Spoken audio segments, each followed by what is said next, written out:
What is up, guys? Rick Cacus here, and today we are going to be showcasing the legend, the myth, the Fatebringer hand cannon. One of the most iconic and best weapons in Destiny's history. Year 1 players still get the fizz when discussing this weapon, and newer players have probably heard whispers on the wind of the Fatebringer as the best weapon ever created by the gods of Bungie. Seriously, this weapon was the top tier PvE weapon for almost a year until it was displaced, until it was forgotten, collected dust in the vault because it was unable to be infused.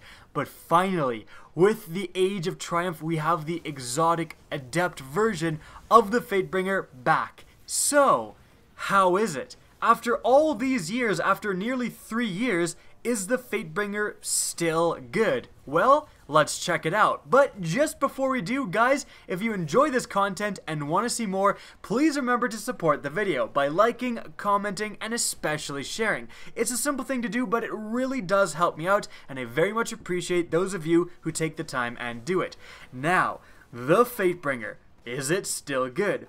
Well, let's start out quickly with PvP, because I took the Fatebringer into PvP and it was actually pretty decent. The Fatebringer was a legitimate option for PvP in Year 1.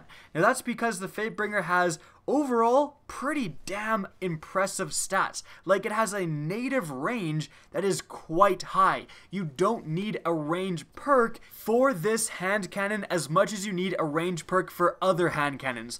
With that being said, back in Year 1, things were very different. Hand cannons had generally a lot more range overall, and they could spare not having a range perk. But now, that's not the case. Hand cannons have been nerfed several times in the range department, and those range perks like Rifled Barrel, like Hammer Forged, are more important than ever. And so the Fatebringer right now, it's decent. I would say it's average or slightly above average, but it's nowhere near top tier. It's nowhere near as good as it once was. Stuff like the Isoluna and the Palindrome just outclass the Fatebringer. However, PvP was never its strong point. Like, it was surprisingly good in PvP, but it was PvE where this thing reigned supreme. You would use this over exotics. Like, honestly, if this still was exotic in Year 1, people probably would have still used it. That's how good it was. And the reason for that is really down to the Fatebringer's role. It has essentially the PvE god role. Firstly, Firefly. This is one of the best perks for PvE you can get on a hand cannon. And the reason being is because hand cannons do a lot of damage per shot, but they shoot relatively slowly. So they are weak to what you encounter a lot in PvE, which is a crap ton of enemies. If a bunch of thralls are charging towards you, killing each thrall individually with single shots from a hand cannon is generally not a good idea. The thralls are probably going to get to you if you're trying to do this. You just don't have the time to spare. You want to translate that initial shot damage into area of effect damage and deal with all of those thralls or acolytes or whatever in a single shot. Firefly does this. On top of that, it has probably the second best perk, arguably even the first, for hand cannons in PvE, explosive rounds. This does essentially the same thing, but much more consistently. It spreads out your high damage over an area so you can deal with those multiple low tier adds. On top of this, explosive round damage seems not to drop off as much, and it has other huge benefits in PvE. Like, explosive rounds are just one of the best PvE perks, frankly, for any gun type. The Fatebringer has explosive rounds. And on top of this, rounding everything off, you have Outlaw, making this gun able to reload extremely fast when you get a headshot, which is very easy to do in PvE. Headshotting a thrall or an acolyte and killing them in a single shot and causing a massive arc explosion is not hard to do. You reload and you're good to go. Great for keeping up damage.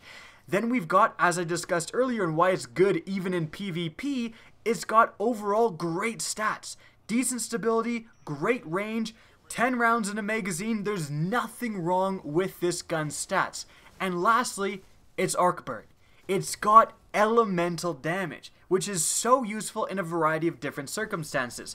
Just having an elemental damage period makes this gun better than a kinetic weapon in a non-burn playlist, because when you're in a non-burn playlist, you get no downside for using an element. If you're shooting a solar shield with an arc weapon, it does the exact same as if you were shooting that solar shield with a kinetic weapon, so you're only getting the bonus of doing massively more damage against arc shields.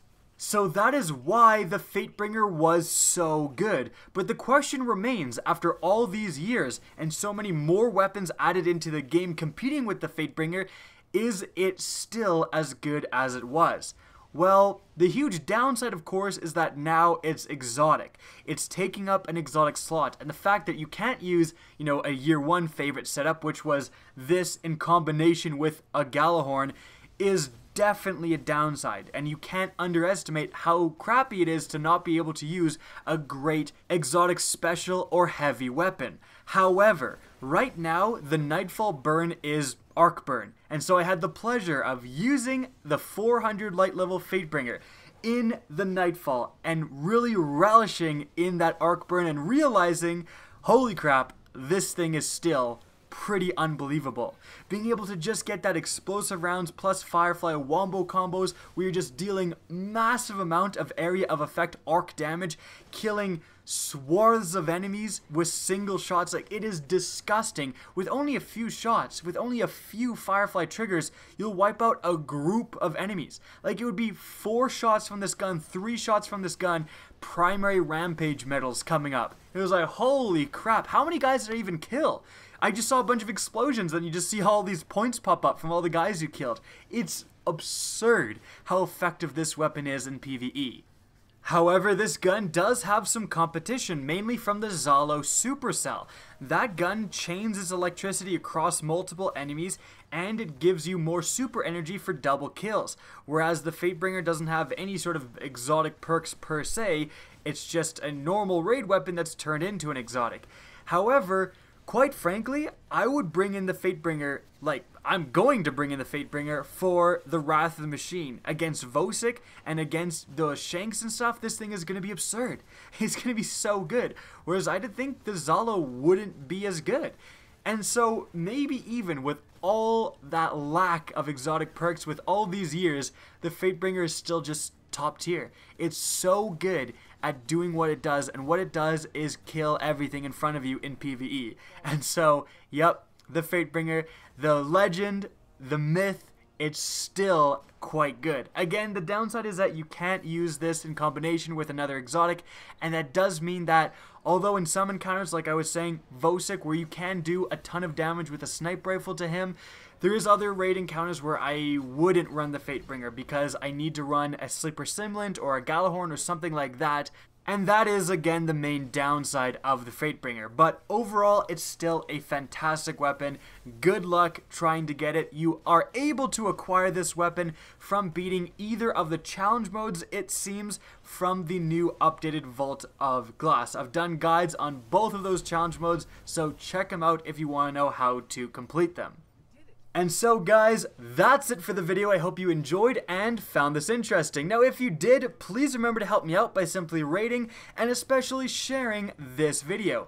If you guys want to see more Destiny content similar to this, don't be afraid to slap that subscribe button. And if you actually want to be notified of new uploads, be sure to press the bell beside subscribe. Now if you guys want to support the channel in other ways, check out my official merchandise, linked in the description down below. And I will be going to GuardianCon 2017, so if I see you guys there wearing my merch, I will absolutely come up and say hello. Additionally, if you want to keep up to date with the latest channel activity, the best way is to follow me on Twitter at RickCacus. That's linked in the description down below, as well as is my Twitch channel, which you can also follow. Again, I hope you enjoyed this video, and as always, have a good day.